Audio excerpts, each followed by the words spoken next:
지금부터 수업을 시작하도록 하겠습니다. 이제 전 시간에 이제 10문제 정도밖에 설명을 못 드렸는데요. 이제 뭐 시간이 많이 촉박한 관계로 여러분들한테 좀 많은 내용들 전달해 드리고자 이번 시간부터는 좀 내용들을 좀 빨리빨리 진행을 하도록 하겠습니다. 문제 키워드에서 보통 한 문제당 5분을 넘어가면 안 되는데 지금도 뭐 한 1시간 동안은 10문제밖에 못 하다 보니까 그런 부분을 좀 최대한 자세히 설명드리는 것보다 많은 문제를 설명드리는 쪽으로 해서 설명드리도록 하겠습니다. 자, 이제 11번부터 한번 살펴보도록 하겠습니다. 11번 부분을 보시면요. 전력줄입니다. 전력줄이 하면은 딱 생각나는 부분이 나오셔야죠. 어떻게 할 건지. 조류 계산이 뭔지. 네? 이 전력조류 계산 나왔다. 뭘 쓸 겁니까? 얘는 전력조류 계산을 설명하시 하면. 전력조류의 의미, 예. 쓰고, 예. 그다음에 전력조류 사우나 목적. 예, 그렇죠. 정의를 쓰고 목적을 쓰고, 그 다음에 그럼 전력조류 계산 방법을 써주시죠. 이제 목적을 했으니까 그 목적을 이루기 위해서 하는 게 뭐냐 이거죠. 그 계산 방법의 종류가 뭐가 있는지를 써주고, 그 계산 방법의 종류별로 그 다음에 기지량, 미지량 뭐 이런 내용들 써주시고, 그 다음에 그걸 비교하는 부분을 써주시고, 그 다음에 그걸 이용해서 할 수 있는 응용할 수 있는 그런 내용들이 뭐가 있는지 써주시고, 그렇게 가면 됩니다. 여기를 볼까요? 전력조류 계산의 정의를 했습니다. 그리고 이 전력조류 계산 방법대로 그냥 바로 설명을 했네요. 근데 제가 보기엔 목적이 먼저 나와야지만 왜 이걸 쓰느냐, 정의, 목적 이렇게 나와야 된다는 얘기죠.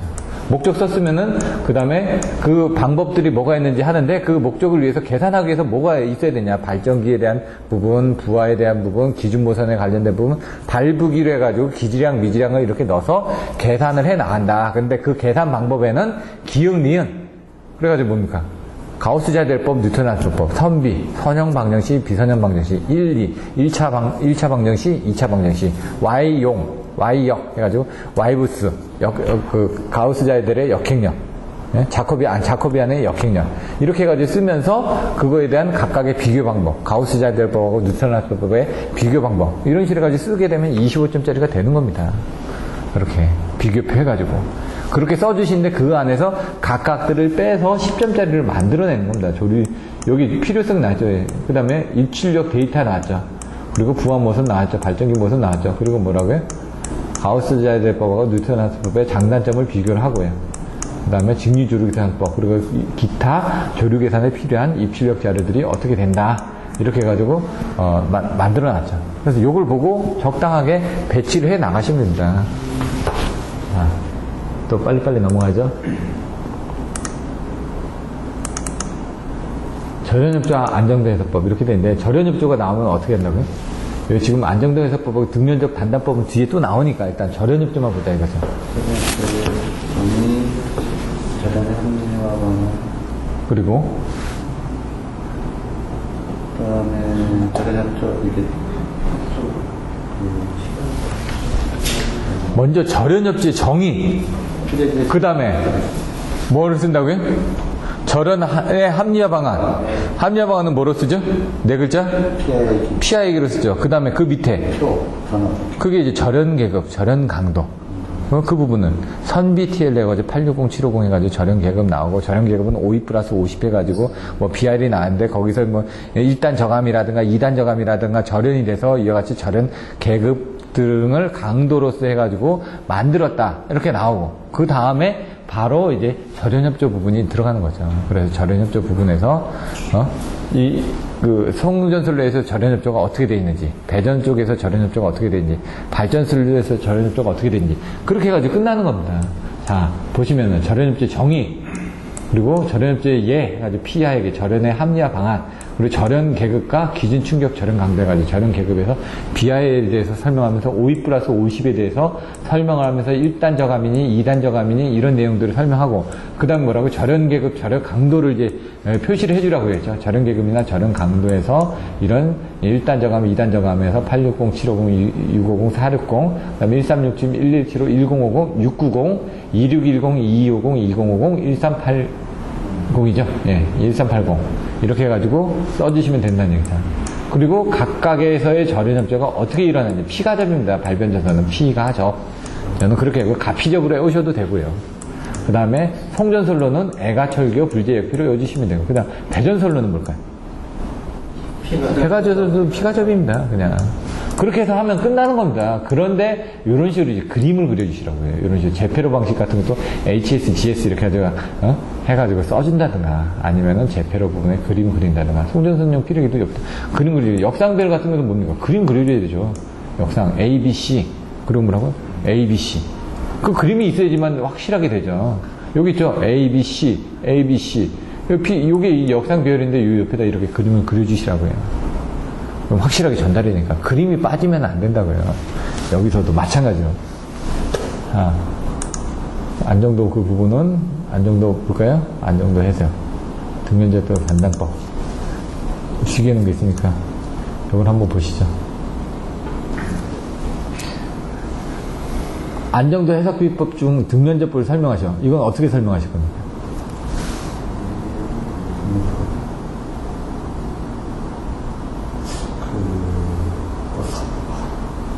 그림이 일단 4개가 나와야 됩니다. 등면제법을 설명하면요, 그림 4개 중에 2의 선에서 사고가 났을 때 하나의 선이 끊어졌다가 제거하고 다시 붙이고 하는 이 그림 4개가 안 나오면 안 된다는 얘기죠. 설명하려면. 그래서 이 그림 4개별로 해가지고 이게 뭡니까? A, B, C 3개가 나와야 된다. 그림 위에 1회선. 2회선 운영하다가 1회선으로 갔다가, 그러니까 사고가 나서 제거됐다가 1회선을 움직이는 겁니다. 여기 자세히 보시면 뭐라고요? 정상 상태에서는 2회선입니다. 고장이 발생했으니까 사고를 뺐다가 다시 붙였죠. 그림을 보시면 뭡니까? 2회선이었습니다. 정상적으로 운전하다가. 고장 시에는 끊었습니다. 그리고 나서 고장이 끝나고 난 다음에 1회선만 운영을 한 겁니다, 지금. 그래서 1회선을 하다가 다시 2회선으로 올라가는 거죠. 그래서 그림이 어떻게 되냐면 여기서 보시는 것처럼 2회선의 운영 중에 있고 우리가 필요한 전력은 이만큼입니다. 이걸 공급을 해줘야 되는데 사고가 났으니까 얘는 급격하게 여기로 떨어졌겠죠. 떨어져서 지금 그 고장 시의 운전 조건에 따라서 이렇게 움직이고 있으니까 빨리 고장이 제거가 돼야 된다는 얘기죠. 고장이 제거 나서 1회선이 됐습니다. 그러니까 그동안에 내가 부족한 부분이 이거였는데 1회선으로 이렇게 운전을 하다가 고장이 완벽하게 제거가 되면은 뭐 어떻게 하는 거야? 이쪽으로 돌아가서 이렇게 돌아간다는 얘기예요. 그러면 요때 요 시간, 이 면적만큼 돌아가는데 처음에 이 시간이 중요하다는 얘기예요. 요 시간. 요 세타원이라는 시간이. 빨리 차단해지니까 그래서 여기서 제페로가 들어가고 뭐 여러 가지 내용들이 들어가는 거죠. 왜 이 시간이 이렇게 늦어지면은 이 면적이 뒤에 많아지다 보니까 탈조가 이루어진다. 그 부족한 힘만큼을 못 채워주다 보니까. 그래서 요게 그림이 A고 요게 B고 C입니다. 이거 틀렸습니다. 이렇게 쓰시면은 나중에 헷갈린다고요. 책하고 기준 맞춰서 이게 위에가 A고, 그 다음 뭐라고? 이게 B고, 그 다음에 이게 C로 가는 거죠. 그림조차도 PB 곡선을 여기 보시면 발전기 가서 PB 곡선을 따라서 진행한다? 여기 PB 곡선이 어디 있습니까? 얘가 이쪽으로 왔는데 왜 PC인데 여기 PB 곡선이니까? 이거 틀리게 쓴 겁니다, 이거. 요거는 맞게 썼는데 요게 틀렸다는 얘기죠. 그래서 가능한 PA, PB, PC 이런 식으로 그 흐름 자체도 머릿속에 집어넣기 위해서 순서 자체도 요게 PA고 이게 PB고 이게 PC다라고 딱 머릿속에 박아두시라는 얘기죠. 그래야지 지금 제가 말씀드린 것처럼 이렇게 해서 PA 있다가 PB로 갔다가 PC로 갔다가 PA로 갔다가 이렇게 돌아오는 거다. 이런 절차들도 이해를 하실 수가 있는 거죠. 그럼 면적을 이제 계산하기 위해서 이 면적은 어떻게 계산하죠? 요 면적. 요 면적.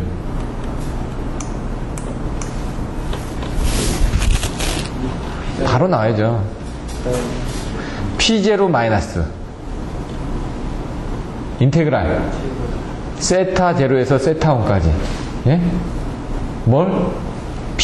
이게 요거는 PC니까 PC 사인 세타 이렇게 하죠. 원래는 PB 사인 세타인데 여기 B고 여기 C인데 이건 사인 세타입니다. 왜? 전체 부분에서 전체 부분에서 요 사인 세타만큼을 빼면 요거다. 그래서 그 부분은 이게 이 전체 부분 적분을 해가지고 뒤에 보시면은 뒤에 보시면 이제 나와 있습니다. 전체 부분 뭐라고 해요? 이 인테그랄 세타 제로에서 세타 1에서 P0 마이너스 PB 사인 세타라고 이렇게 해. 얘는 PC 사인 세타에서 P0고요. 그래서 전체 면적 중에서 이거 어려운 게 아닙니다. 자꾸 생각을 하셔야지. 왜 이것까지 써주셔야 되니까. 그래서 얘 면적과 얘 면적이 같아지는 부족한 부분하고 보내주는 부분이 같아졌을 때. 그래서 문제는 이 세타원의 시간이 빨라져야지만 빨리 차단을 해주니까 그 세터원에 대한 시간을 빨리 하기 위해서 고속도 재표를 한다든가 아니면 보호계정기 고속도 차단을 한다든가 뭐 여러 가지 내용들이 나온다는 얘기입니다. 그게 개념이란 얘기죠. 단단법. 역시 단단법이 여기 있으니까. 단단법을 설명할 때 어떻게 설명하실 겁니까? 예? 위각 출시. 그리고 그림은? 0.65초에서 예. 먼저 이거 이제 하나, 둘, 그리고 밑에 이렇게 올라가고, 그 다음에 이게 보시면 이게 자꾸 밑으로 내려가면서 나중에 없어진다고요. 예? 그래 0.6초 맞습니다. 단단법은 0.6초 나와야지만 됩니다. 무조건. 위각 출시 0.6초 이렇게 해도 됩니다. 0.6초가 안 나오면 안 된다고요. 그래 위각 출시에 처음에 이렇게 되는데 이게 이렇게 요건 이렇게 돼 있고 이건 이렇게 돼 있어요. 그럼 요게 가운데 갔고 그 다음에 빠져버렸다고요. 그리고 나서 나중에 이게 없어졌다고요. 요 선이 없어져 버렸다고 제가 얘기했죠. 우스갯소리로. 얘는 2분의 1인데 얘는 또 4분의 1이다. 제가 이렇게도 얘기를 했고요. 얘는 1이고 여기는 1이고 여기는 2분의 1이고 여기는 4분의 1이다. 이런 식으로. 딱 보시다 보면 어떤 법칙들이 딱 보여서 그거대로 외우시면 됩니다. 그리고 나서 0.6초라는 시간 부분이 나와야 되는 거죠. 요거는 안 나왔네요 지금. 답안지 형식으로 된 걸 보셔야지 되는데 13번으로 가겠습니다. 오늘 30번까지는 해야 되니까 팩츠를 하면은 어떻게 할까요? 답을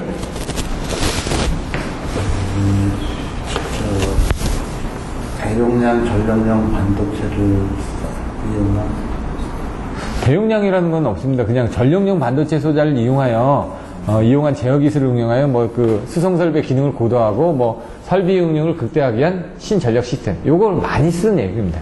대용량이라는 거는 웬 전력용 반도체를 이용해서 대용량을 안 만들 수도 있습니다. 대용량은 아니고요. 전력용 반도체를 이용한 전력용 반도체를 이용하여 전력용 반도체 소자를 이용한 제어 기술을 응용하여. 근데 가장 중요한 건 전력 수송 설비의 기능을 고도하고 설비 이용률을 극대화하게 한 부분이다 이거죠. 그리고 여기에 장점을 볼까요? 예? 네 글자인데. 팩츠나 이런 것들 나왔을 때 땡땡땡땡 예? 예? 소남 여설처럼 여기서도 뭐가 나온다 그랬죠. 역률에서도. 예? 네 글자를 딱 보시면은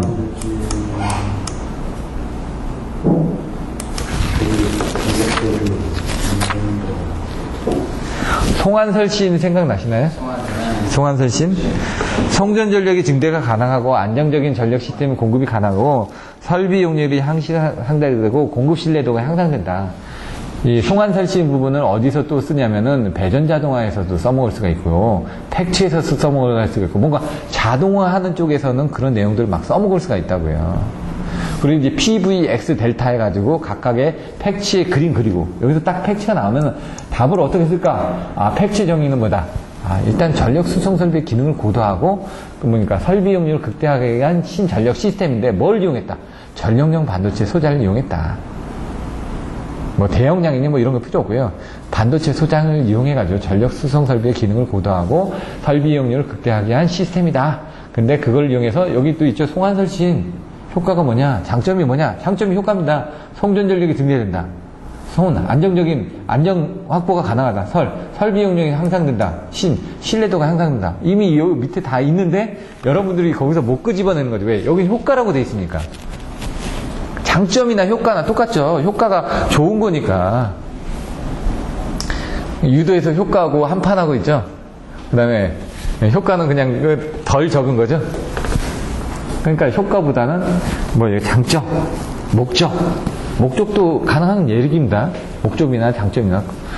왜 그걸 하기 위해서 하니까 그게 장점이 되는 거죠. 자, 그리고 개념도 그림 그려주실 때 TCBR. TCBR의 역할이 뭐죠? 발전기의 전력 발전기 전력제? 좀 애매한데? 전력 조절. 가동전을 써서 예. 알고는 있는데 표현이 제대로 안 되는 거죠. 여기 TCBR을 볼까요? 뭐라고 되어 있는지? TCBR의 설명이. TCBR. 개통, 동요, 억제, 안정도, 향상이라고 되어 있는데, 사실은 뭡니까? 얘의 역할은 정확하게 설명하면은, 부하가 탈락했습니다. 탈락했으니까 발전기가 가속이 됩니다. 그러니까 발전기의 가속을 억제하기 위해서 부하를 강제적으로 집어넣어주는 겁니다. 그러니까 뭡니까? 개통, 동요, 억제, 안정도 향상. 개통이 뭔가 탈락이 되면서 얘가 흔들리는 부분에 대한 것들을 안정도를 향상을 시키기 위해서 하는 겁니다. 그게 발전기 쪽 가까이 있는 거잖아요. 그렇죠. 발전기 차단기 옆에 달려있는 거죠. 발전기의 과도 안정도를 향상시키기 위해서. 여기 보면 동요 억제를 하기 위해서. 개통에서 뭔가 흔들렸죠. 그 동요 억제에 대해서 발전기가 안정화하기 위해서 만들어낸다는 얘기죠. 여기서 사고 나면은 들어가는 겁니다. 근데 보통 여기서 사고 나면은 발전기 끊어버리죠. 왜? 이게 없으니까.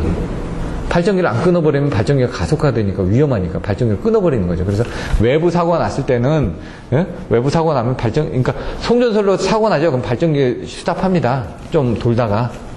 안 그러면 얘가 발전기 가속이 되니까.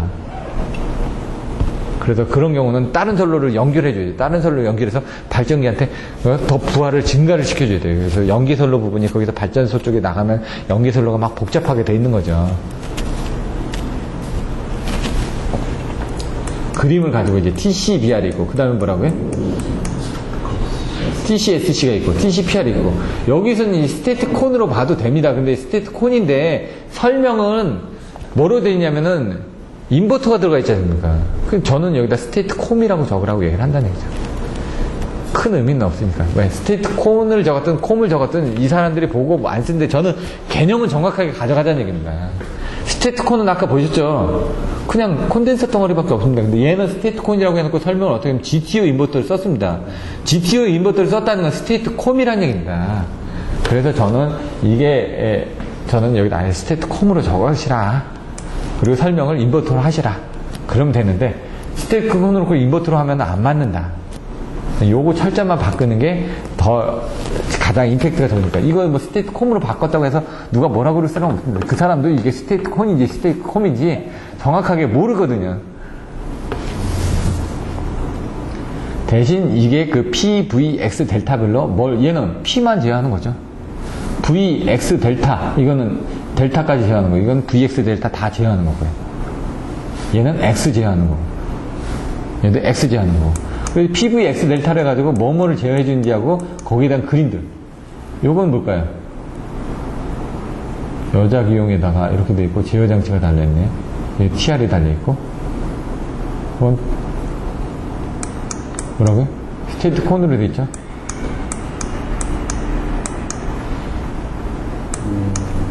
상권 선별학기가 있어가지고 1대3도도 해가지고 1대3도 정지용 동기조상기인데 여기에는 지금 뭐라고 되어 있나요? 인버터라는 내용이 나와 있나요? 없죠? 없어요. 네, 없으니까.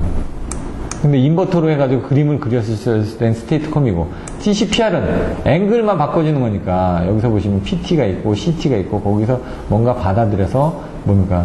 위삼각 제어를 해가지고 이렇게 바꿔주는 거. TCBR은 그냥 브레이킹 레지스만 달려주는 거. 요 그림들은 더 다른 자료로 나와 있는 게 있으니까 보시고 바꿔주시고 거기에 대한 설명 그리고 장단점 이 팩츠가 나왔을 때 이 부분 써주셔야 되니까 이것도 잘 봐주셔야 됩니다. 25점짜리 나오면은 네, 요건 설명이 좀 약한데 다른 것들 잘 돼 있고 여기 형태만 보면 됩니다. 장점 단점으로 형태만. UPFC는 다 제어가 됩니다. 그래서 PVX 델타를 해서 이거는 이제 보시면은 요거를 어떻게 하냐면은 그림을 죄송합니다. 저는 이렇게 그림을 내었습니다. PVX 델타 해가지고 이렇게 4개를 해가지고 딱 해놓고 여기 뭘 했냐면 TCBR TCBR은 뭡니까? P만 이거 제어하는 겁니다. 그 다음에 스테이트콘은 아까 지금 X만 제어했습니다. 네? 그 다음에 또 뭐 있었죠? TCSC도 뭐죠? 직렬이니까 요거밖에 못합니다. 그 다음 TCPR 위삼각제어밖에 못하죠. 그러니까 요거만 하는 거죠. 이런 식으로 표 하나 해주고 그 다음에 또 마지막에 UPFC는 뭐? P만 빼고 V, X, 델타. 이런 그림을 여기다 딱 그려주시라고. 처음에 시작할 때 딱.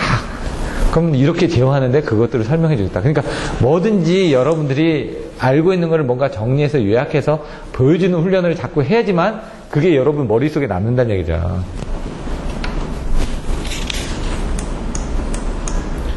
자, 장점. 키워드 뭐라고요? 기소무. 단점. 키워드. 송사한설. 저는 외웠습니다. 그렇게. 기계적인 동작부가 없다. 왜? 지금 사이리스트만이니까 소음 진동이 없죠. 기계적인 동작부가 없으니까. 또 무효전력이 정밀력을 할 수가 있습니다. 아까처럼 사이리스트에서 응답독성이 빠른 거죠. 그 다음에 송사한설이라고 했죠. 기소무음 송사한설. 단점은 송전용량 이게 죄송합니다. 이게 설비 자체의 장점하고 운영상의 장점이 있는데 설비 자체는 기소무음이고 운영상에서는 송사한설입니다. 아까 보시면 처음에 시작할 때 뭐라고요? 송한설신이라고 했죠. 그거하고 비교하면 똑같습니다. 송전 용량이 증대되고 안정도가 향상되고 여기 사고 파급 방지가 하나 들어있죠. 설비 용률이 향상되고 공급 신뢰도가 향상되고 뭐 이런 식으로 아까하고 똑같이 쓸 수 있습니다. 송한선식으로 그냥 가셔도 지장은 없습니다. 그러니까 아까처럼 그 답안을 쓰는 방법이 뭐라고요? 어떤 형태를 가지고 기존에 나왔던 포맷에다가 말만 바꿔서 적당히 배치를 이쪽에서 좀 갖다 쓰고 저쪽에서 갖다 쓰면 그게 뭡니까? 논문 짜질 게 아닙니까? 여러분 알고 계시나요? 논문 조금 갖다 하니까 적절하게 나오지 않습니까? 여러분들 이거 논문 쓰는 겁니다. 결국 하나에 짜집기를 얼마나 잘하느냐, 그림을 얼마나 잘 갖다 붙이느냐. 예? 옛날에 그 황우석 교수님 보면 그 그림을 갖다 붙였는데 그게 너무 똑같으니까 나중에 걸린 거 아닙니까? 일본 저기도 보면은 그림이 아니라고 막 하는데 그림이 똑같으니까 걸리는 거 아닙니까? 배치를 잘하고 그림도 좀 새로운 걸 갖다 넣어야 되는데 그림 같은 건 이제 새로 만들 수가 없으니까. 석사 논문은 다 짜집기입니다. 박사 논문도 다 짜집기고요. 근데 박사 논문은 짜집기를 해가지고는 좀 힘들고요. 좀 자기가 뭔가는 만들어내야지만 됩니다. 박사 논문. 짜집기라고 하더라도 뭔가 좀 자기가 뭐 한 거를 넣고 다른 사람의 자료를 넣어서 이렇게 해서 나는 이런 걸 새로 하나 만들었다 이렇게 가는 게 박사 논문이고 석사 논문은 다 짜집기 하는 겁니다. 그냥. 얼마나 보고서를 잘 쓰느냐가 이제 그 점수가 좋은 거죠. 자, 그 다음에 발전기 보호 방식인가요? 단점은 없나요? 단점? 단점은 없습니다. 팩츄. 비싸고 좋은데요, 뭐가 단점입니까? 고조파나 뭐 이런 거에 단점은 있는데 그게 이제 부각이 될 정도예요. 왜냐면 워낙 좋다 보니까 부각이 안 되는 얘기죠. 물론 단점은 있습니다. 가격이 비싸다. 단점이죠. 고조파가 많이 발생된다. 단점이죠. 열이 많이 발생된다. 단점이죠. 뭐 여러 가지 이제 그런 부분들이 있습니다. 만들어내면 없는 건 아니죠. 냉각장치가 예. 뭐 그런 부분 식으로 나갈 수 있는데 문제는 이제 팩츠 부분에서는 그런 부분이 좀 덜하고 SVC 쪽에서는 그런 부분이 나오고요. 좀 팩츠 쪽은 팩츠를 많이 쓰지 않지 않습니까? 우리나라에서. SVC는 많이 쓰고 있고 그래서 그거에 대한 단점이라든가 이런 것들 부각이 되는데 이 팩츠는 용량을 조그맣게 해가지고 그냥 시험용으로 지금 막 제작해서 막 쓰고 있기 때문에 단점이 부각이 되는 것보다는 이걸 이용해서 뭔가 크게 했을 때 장점을 부각시키기 위해서 하는 거고 SVC 같은 경우는 실제로 안 좋은 데다가 뭔가 다른 거거든요. 전압 장치로 보상을 하고 달다 보니까 그럼에도 불구하고 뭔가 단점들이 보이니까 그거를 부각을 시키는 거고요.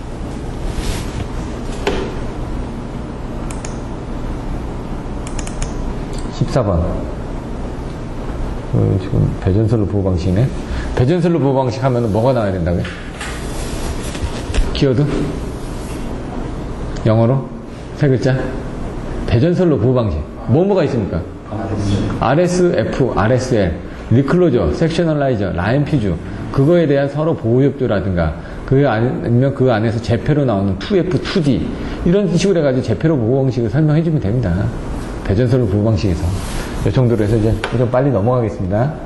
자료는 가지고 계시니까 여러분이 좀 중요한 부분에 YI 델타 결선 방식 왜 할까요? 예? 아까 변압기 결선 있죠?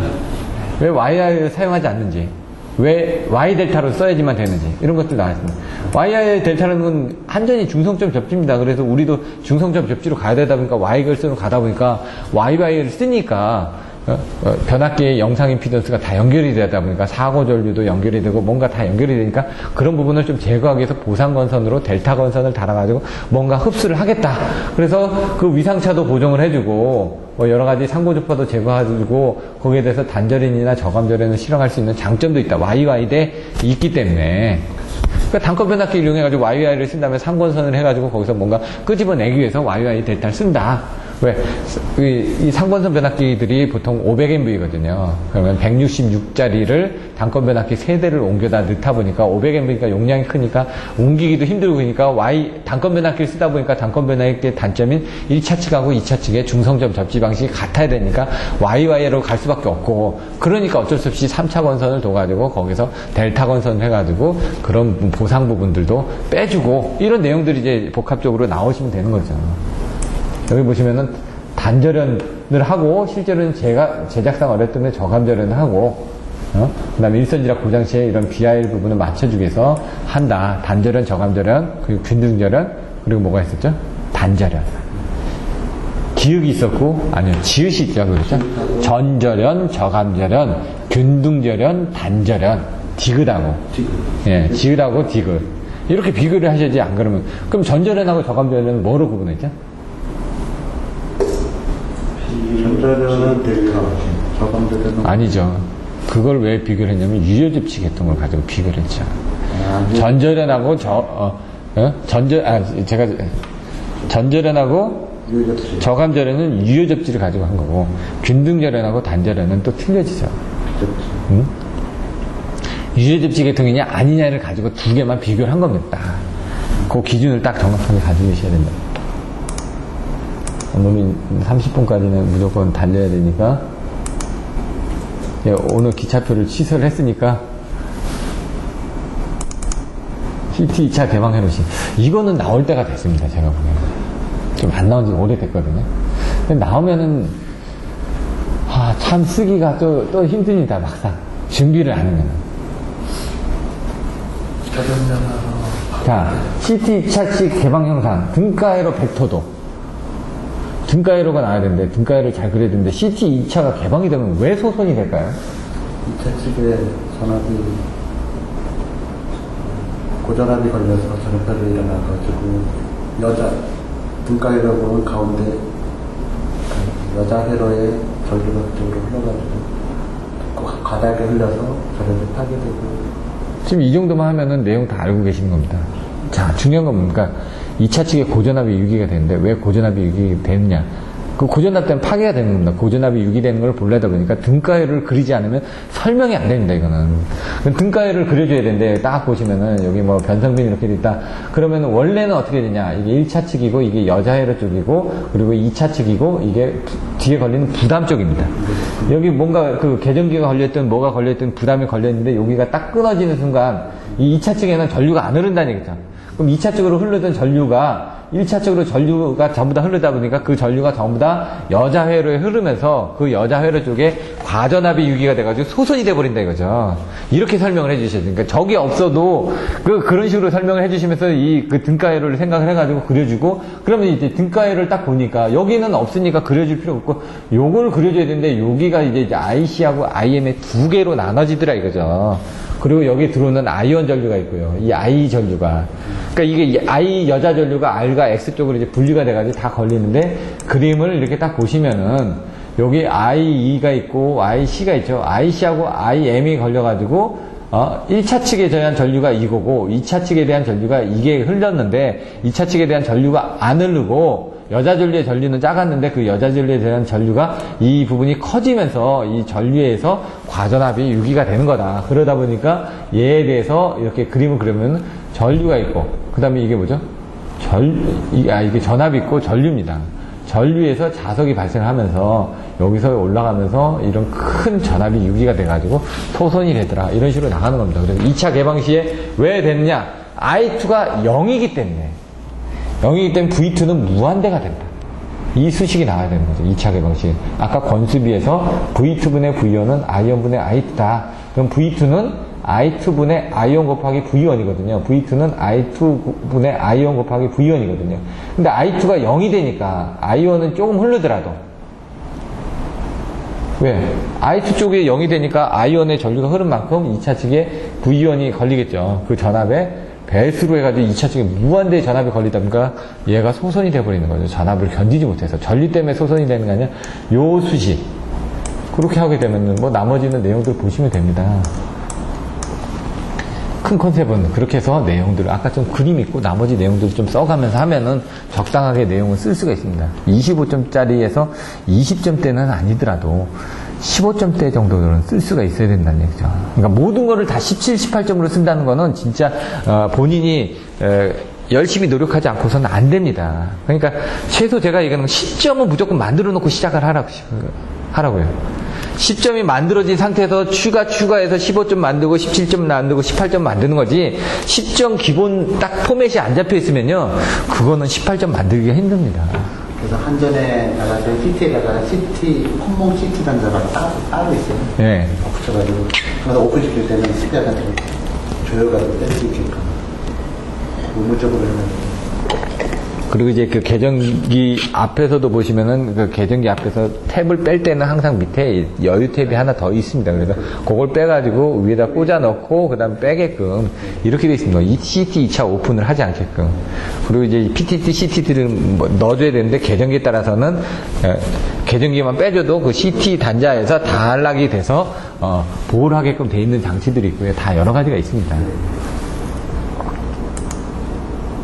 여기도 이 CTT, PTT에 대한 설명 자료를 제가 옛날에 받아놓은 게 있는데 잘 만들어 놨더라고요. 그림으로 딱 CTT, PTT 할 때 병렬로 되면 전압은 병렬이거든요. 전압은 병렬을 하면은 위험합니다. 단락이 되는 거. 그러니까 딱 보시면은 CT는 병렬로 이렇게 단락을 시킵니다. 전압은 병렬로 하면 안 되는데 직렬로 해가지고 끊어버려야 됩니다. 전압 병렬로 이렇게 연결하는 순간 쇼트 나버립니다. 그러니까 CTT에 썼던 거를 PTT 단자에다 꽂는 순간 펑 하고 터져버린다는 얘기죠. 이런 걸 잘 하셔야 된다는 얘기죠. 그런 것들도 설명되어 있는 좋은 자료가 있습니다. 제가 봤는데 잘 만들어요. 완전히 감전이죠. 위에 이렇게 손대면 지직거립니다, 지직. 그 옛날에 제가 전력구도 들어갔었거든요. 전력구 가서 뭐 매놀도 검사하고 그랬는데 제가 들어갔던 전력구가 당연히 화력발전소에서 저기 월드컵 경기장까지 그 선로 점검할 때 제가 들어간 적이 있었어요. 근데 거기도 가다 보니까 밑에 1호사가 있고요. 거긴 3, 4호는 없었고요. 밑에 3, 4호 있었고, 그 다음에 중간에 1호사 있었고, 3, 4호는 이제 방화벽으로 이렇게 돼 있었고, 그 다음에 중간에다 1호사 있고, 매니에 22,900이 있었는데, 22,900 선로 점검 때문에 갔었어요. 그때 뭐 부분방전하고 뭐 이런 것들 때문에. 근데 이제 중간에 가다 보면 이제 그 가대 부분에 접지선이 있어요. 그럼 그 위로 올라가 보면 그 안에 22,900 케이블이 ABC 부분을 접지를 해놓은 부분이 있어요. 근데 그 밑에 접지선 만나도 찌릿찌릿 거려요. 함부로 만지면 안 되니까. 살아있는 상태에서는 뭐 만지는 것 자체를 안 하시는 게 좋아요. 특히 전기가 많이 오는 사람들이 있어요. 겨울에. 이건 경제배분. 오늘 배우셨죠? 어떻게 계산한다고요? 예, 수급 조건 나오죠? 그 다음 뭐라고요? 목적 함수 나오죠? 목적 함수가 총 연료비라고 이렇게 써주시라고요. 그 다음 뭐라고요? 평가 함수라고요. 근데 평가 함수는 수, 목, 평이라고 그랬죠? 라그랑제 미정계수 넣어가지고 총 연료비 최소 조건 해가지고 나오는 거. 이렇게 해서 이게 n이 되도록 이렇게 한다. 이거 보시면은 어렵지 않거든요. 근데 쓰려면 못 씁니다, 이거를. 여기까지 씁니다, 여기까지. 여러분들 다. 여기서 또 못 씁니다. 총 연료비 최소 조건에서. 써보셔야지만 됩니다. 그리고 나서 증분 연료비를 해가지고 이게 뭐니까 화력발전에서 연료비 특성이 제가 2차원이라고 했죠. 그걸 1차원으로 바꿔서 EA 플러스 B 나왔지 않습니까? 아까 열심히 EA 플러스 B 해가지고 등증분 연료비 없지. 이건 증분 연료비고 그 다음에 뭐가 나온다고요? 등증분 연료비라고요. 아침에 열심히 설명드렸기 때문에 이 흐름을 설명드린 겁니다. 그 다음에 여기 송전선실 고려했을 때는 요 위에다 이렇게 하나 더 해가지고 그림 그린다고 나왔었고, 경제운영에서 계산하는 부분 2기계통에서 하거나 아니면 3기계통에서 해가지고 중간에 뭐가 있다고요?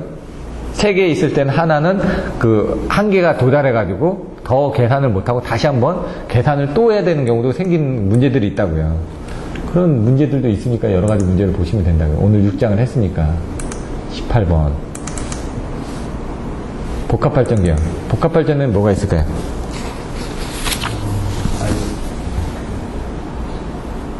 복합발전이 뭐죠? 여러분들이 헷갈리는 게 복합발전하고 열병합발전하고 헷갈립니다. 복합발전은 뭐죠? 가스 증기가 같이 있는 게 아니라 먼저 중요한 건 기력발전 이외에, 그러니까 증기터빈에 의한 기력발전 방식 이외에 다른 걸 합해놓은 게 복합발전입니다. 열병합발전은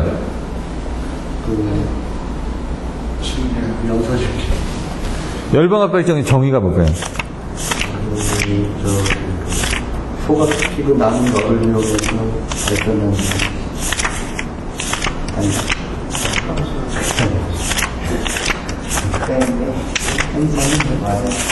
소각하는 그 열을 이용해서 난방을 전기수요. 하나의 에너지원으로부터 열과 전기를 동시 생산 공급하는 것을 열병합 발전이라고 합니다.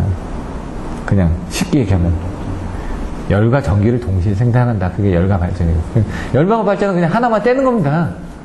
그냥 그 저기 분당이나 아니면 어디 일산에 열병합 발전소가 있죠.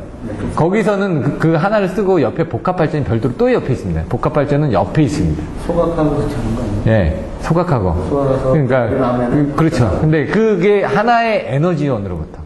소각하는 거니까 증기터빈만 쓴다든가, 열병합 발전은 그 안에 뭐 복합발전식으로 기력발전 외에 다른 게 들어있는 게 아니라, 하나의 에너지원으로부터 열과 전기를 동시에 생산하는 게 하나의 에너지라는 게 아까 소각하는 겁니다. 쓰레기 소각하고 옛날에 그렇게 했었거든요. 아파트에서 남은 것들 소각하면서 남은 그거를 가지고 스팀을 떼어가지고 거기서 나오는 열을 중앙난방식으로 해서 아파트에 공급해주고 남는 그 스팀을 가지고 전기를 발생하거나 아니면 먼저 전기를 발생시키고 나중에 열을 쓰거나 이래서 타핑 그 다음에 버터밍 해가지고 사이클로 해가지고 나눠져서 갔던 게 열병합 발전인 거고요. 열과 전기를 동시에 생산하는 거. 복합발전은 중요한 게 복합발전은 종류가 여러 가지가 있습니다. 복합 사이클 발전에서는 기력발전하고 가스터빈을 이용한 게 가장 범용적으로 쓰는 우리 쪽에 이제 복합발전이고요. 기력발전 이외에 가스터빈을 쓴다는 건 증기터빈이 나중에 쓰는 겁니다.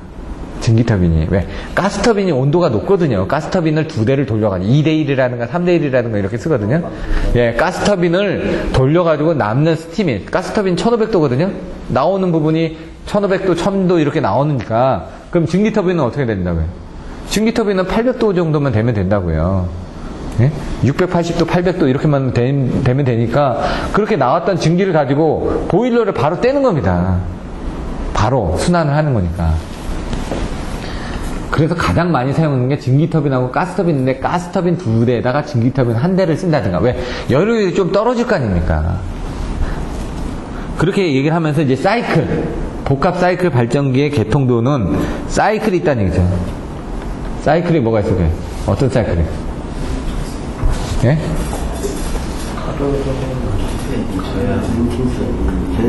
재생 계열 사이클. 그러면 이제 틀린 거라는 얘기죠.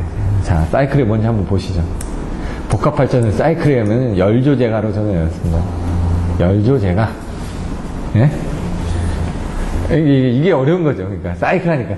근데 이 복합발전에서 사이클에 의한 분류, 연료 출실 방식에 의한 분류, 발전 형태에 따른 분류. 저는 이제 복합발전 하면 싸연발을 했습니다. 무조건 싸연발, 열조제가, 그 다음에 뭐 효기보용, 열부기 채공건, 이렇게 외워버렸거든요. 그냥. 헷갈리니까.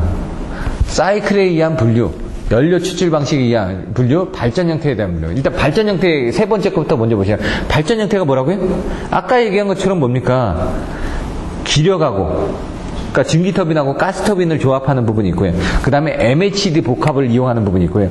연료전지 복합을 이용하는 게 있고요. 기력 발전 외에 다른 걸 복합한다고 하니까 MHD를 이용하거나, 그 다음에 연료전지를 이용하는 거나 가스터빈을 이용하거나 이런 것들을 이용했다는 얘기입니다. 그 다음에 사이클에 대한 것들은 아까 뭔가를 이용하니까 그 부분의 열을 회수하는 부분에 대해서 어떻게 회수를 하느냐에 따라서 배열을 회수하는 사이클로 되어 있냐 아니면 배기에서 재현을 해가지고 연소 부분을 회수하는 부분을 있느냐, 그러니까 공기를 이용해가지고 하느냐 아니면 그 배기 가스에 대해서 배열 회수 쪽에 어떻게 연결을 하느냐, 또 그 다음에 배기 제연하고 뭐 과급 보일러 있고 이제 그런 부분들이 있으니까 보시면 되고, 연료 추출 방식은 기력 발전 외에 또 있다고 그랬죠. 그러니까 기력 발전 위에 있으니까 기력 발전하고 뽑아서 하는 부분들이 아까처럼 석탄 가스화, 그러니까 아까 가스 터빈 부분을 석탄 가스화로 하는 부분이 있고, PFBC를 해가지고 가압 유동축 연소 보일러를 하는 부분이 있고, CFBC를 해서 순환 유동축 연소 보일러를 하는 부분이 있고, 또 LNG 복합으로 하는 방법이 있고, 이렇게 나눠져 있다는 얘기입니다. 그리고 나서 발전 플랜트가 1축형인지 다축형인지 따라서, 왜? 아까 보면 두 대에다 한 대를 한다고 했죠? 그럼 두 대에 한 대 연결하면 그걸 하나의 축으로 연결할 건지 아니면 여러 개의 축으로 연결할 건지에 따라 효율이 떨어진다는 얘기죠. 효기, 보용, 효율, 그 다음에 기동정지, 그 다음 보수성, 용도, 이런 것들에 따라서 1축형, 다축형을 비교를 하라는 얘기죠. 그리고 나서 뭐라고요? 특징에서 열부기 채공은, 열이 뭘까요? 돈에 관련된 부분. 효율이 높다. 뭐, 가스보일러 놓으시면 뭐 어떻게 된다고 나오게 얘기하죠. 뭐, 귀뚜라미는 뭐, 효율이 뭐 해가지고, 뭐, 컨덴싱 보일러는 어떻게 돼 있고, 그건 뭡니까? 다 열효율 좋다고 얘기하는 거 아닙니까, 지금. 열효율 왜 좋을까요?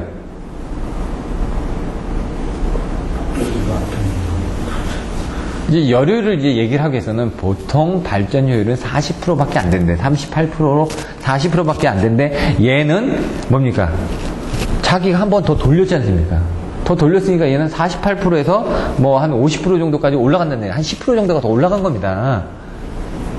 그럼 열병합 발전소 여유를 몇 프로나 될까요? 30%. 예? 열병합 발전은요, 전기에 대한 열효율은 38%에서 떨어집니다. 27%, 28% 되는데, 거기 플러스 열에 대한 열을 안 버렸거든요. 그러니까 그걸 더하다 보면 얘가 한 80%가 되는 겁니다. 78%, 뭐 80%. 얘가 27%라면서요. 나머지가 한 50%가 되는 겁니다. 열이. 그러니까 얘가 78%, 뭐 80% 되는 거죠. 전체 효율이. 근데 얘는 뭐라고요? 복합발전은 열을 쓰는 게 아닙니다. 열을 쓰긴 쓰는데 그 열을 다음에 스팀에 대한 걸 쓰기 위해서 쓰지. 그리고 그 스팀 쓰고 나면 그 열은 어떻게 합니까? 다 날아간다는 얘기죠. 근데 열병합 발전은 그 열을 다 열로 쓴다는 얘기죠. 응? 온배수로 난방으로 쓰니까 거기서 버려진 열이 줄어드는 거죠. 얘는 열은 나갑니다. 나가는데 한 번 더 데피고 나가니까 아까처럼 뭐 38%에서 조금 더 올라가서 뭐 48% 이런 식으로 올라갑니다. 부가 뭘까요? 열부기 채공권에서 복합발전은 분명히 연결이 되어 있습니다. 그럼 부분부하 시에 열효율 저하가 적죠. 왜? 얘 두 대 있고 얘 한 대 있지 않습니까? 그럼 뭡니까? 두 대 중에 한 대만 돌려도 여기 돌릴 수 있지 않습니까? 그 용량이 어떻게 되어 있냐면요. 얘가 150, 얘가 150, 얘가 150입니다. 스팀 터빈이 두 개가 150이고요. 죄송합니다. 가스 터빈이 두 대가 150이고요. 스팀 터빈도 한 대가 150입니다. 요런 2대1 방식을 가장 많이 사용하고요. 3대1 방식도 있고, 여기 150인데 얘가 100일 수도 있습니다. 왜? 얘 150짜리가 100% 한 대만 돌렸을 때는 얘 150을 못 돌리거든요. 그 운영 방식에 따라서 이 설계 부분이 다 틀리게 되어 있습니다. 기가 뭘까요? 기똥차일까요? 기가 찰까요? 기동 시간이 짧다. 왜? 가스터빈은 뭡니까? 불 붙이면 펑 하고 타지 않습니까? 그러니까 빠른 거죠. 기력 발전은 보일러 뗄 때까지, 열장제 가지고 보일러 떼야 되는데 가스터빈 딱 누르면 순간 온수기로 데워가지고 하는 거하고 똑같죠. 열부기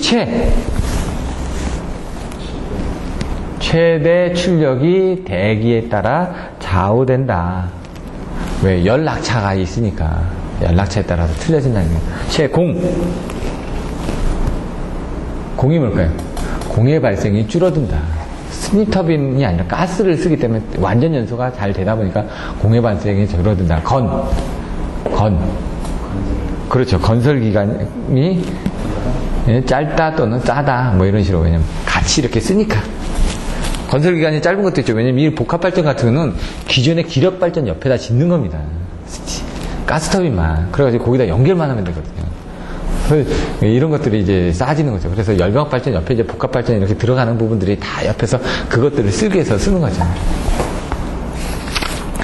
자, 볼까요? 이렇게 해서